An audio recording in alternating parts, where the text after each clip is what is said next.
Well, it's been 3 weeks since I've had a Friday catch-up with Catherine McGregor and Nicholas Rees. I've missed the catch-ups. Catherine's texted me to make sure I'm going all right in quarantine, but Nicholas, you're obviously heartless. Look, this is my first day back in the Melbourne studio, Chris, so I'm as happy as you are. We should have a quarantini. We should have a quarantini when we're done tonight. I think we will later, indeed. You Melburnians have done it far tougher than the rest of it. We'll get to that a little bit later. I want to start off, though, tonight with the most serious issue of the week in many respects. And, Catherine, I'm really keen to get your perspectives on this as an ADF person. This investigation, the next stage in the investigation of these alleged war crimes in the SAS. What sort of a blow is this going to be to morale within the ADF right across the services? Well, Chris, the blow has been falling for a number of years now, and I've just got to caveat this with a couple of things. I'm still bound by the Official Secrets Act on account of having served for as long as I did, and I know people on both sides of this divide, but it has really been a divisive, toxic issue within the Special Air Service Regiment itself and within the broader SOCOM community, which embraces the Commando Regiment and certain supporting elements as well. I've known every CO of the Special Air Service Regiment since 1978.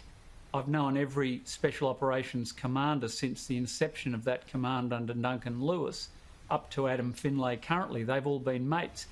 I know the toll this is taking on morale because the way it has dragged on, and the sooner justice delayed is justice denied, and it is vital that this process be brought to a conclusion and that the trial by media stops and real courts deal with this urgently.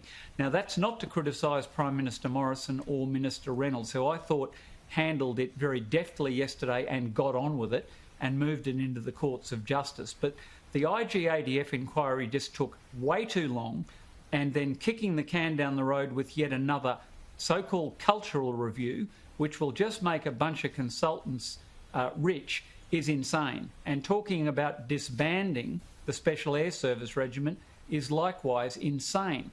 I will not go in detail into some of the capabilities that that regiment possesses, but be assured it is the point of the spear. It has the product of billions of dollars of investment over the last 3 decades, and the capabilities it provides, some of them are clandestine and they are irreplaceable.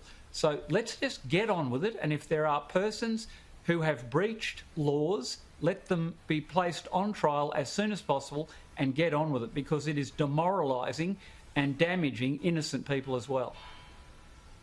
Yeah, spot on. Before I come to you, Nicholas, let's just have a look at a little of what Prime Minister Scott Morrison had to say on this yesterday. There is some disturbing conduct here, but we cannot then take that and apply it to everyone who's pulled on a uniform. And if we did that, that would be grossly unjust. We all share a deep respect for our Defence Forces, but we also share a deep respect for justice. We need to deal with this as Australians, according to our own laws, through our own justice processes, and we will. And I think that will say a lot about Australia. I believe by the process we're outlining to you today shows why that is the case, that in Australia we deal with this stuff and we deal with it honestly. Yeah, Nicholas, the SAS and other soldiers have done an incredible job, dangerous work in Afghanistan. We've lost over 40 soldiers there, including blue on green attacks against Australia. And delays in this process are frustrating, but we've just got to get to justice. As a accountable democracy, we've got to make sure these issues are investigated and we get to a landing as soon as possible. Yeah, look, I absolutely agree with you both on that.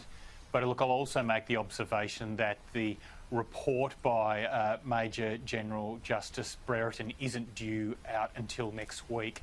The fact that the Prime Minister yesterday came out with the announcement of the establishment of the Office of the Special Investigator, I think just gives you some sense of the gravity of what is going to be contained in this report next week. Prime Minister clearly making a call that he wants to get ahead of this issue.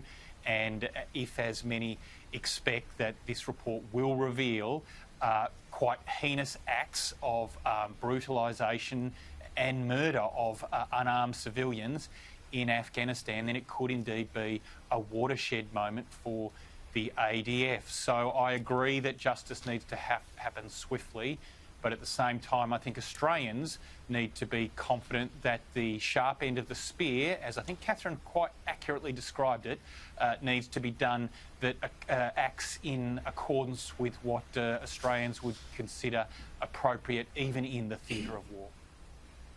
Yeah, absolutely. And just reaffirming, though, to everybody that all the incidents and allegations you refer to there are merely allegations at this stage, and whatever happens, it needs to be tested in a court of law, if it goes that far indeed. Let's go to the pandemic now. And, Catherine, your thoughts on these borders opening up. It's taken too long in many respects, in my view, but they will be open across the country, state by state, for Christmas, except WA. What is Mark McGowan playing at in Western Australia? Well, let's be brutally honest, Chris, his election is in March, isn't it? So he's had a pretty good template look at what border closures can do with the Annastacia Palaszczuk result. It plays well in WA. Both Queensland and WA are probably the most regionally conscious states. They've got a very strong sense of independent identity, and I think he knows that the stand he's taken is overwhelmingly popular domestically, and he faces his people in March, so he's not rushing to reopen. But I think, look, I think we've got to seize this moment in some kind of spirit of bipartisanship, in that I'm thrilled that Victoria's got the double donut, as they keep referring to it, consecutive days now mounting up, and there seems to be some good news on the vaccine front, and with this respite in the weather, the summer here, we're in a reverse cycle to the northern hemisphere where there's been another outbreak. I think we need to maximise this by getting as much of the local economy connected up and functioning again as we can. Grab that window, because a lot of the budget estimates were based on a vaccine arriving, and that now looks to be a little bit ahead of schedule. And so let's get the economic tempo up to match that expectation, be my vote anyway. Yeah, spot on. We're getting some cheap airline fares spruiked around the place. And, Nicholas, there must be a lot of Victorians who are keen to get out and about and spend some money. Absolutely. Of course, in Victoria, it's not just a matter of the borders opening with other states. It's the ring of steel around Melbourne opening up as well. So this weekend will be the first weekend we've had since, months and months of being locked down. So I think we're going to see a migration of people of biblical proportions out of the city this weekend, obviously safely doing so, just to get out and enjoy the beautiful country towns of our state and getting down the coast as well, I suspect, with a very hot day forecast for Sunday. So, look, we have suffered long and hard here in Victoria, but I am proud to say that now 25% of the national economy can rejoin the rest of the economy, and that's a great thing for the whole country. And the sooner the West Australians come around, the better. I did note that Mark McGowan has said that if Victoria and New South Wales can clock up 28 days of no community infection, we're already at 14 here in Victoria, then he will bring the borders down to us as well. So let's hope that comes, in Victoria's case, in 14 days from now.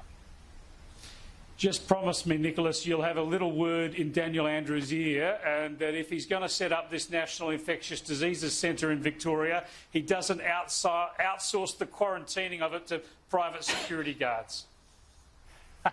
Well, I should disclose a conflict of interest in this, because the University of Melbourne is one of the partners there, along with the Doherty Institute headed by Sharon Lewin and the Burnett Institute headed by Brendan Crabb. And we are really talking about some of the smartest people in the country here who have led world-leading efforts in infectious disease. Of course, the first place in the world where the COVID-19 virus was synthesised outside of China.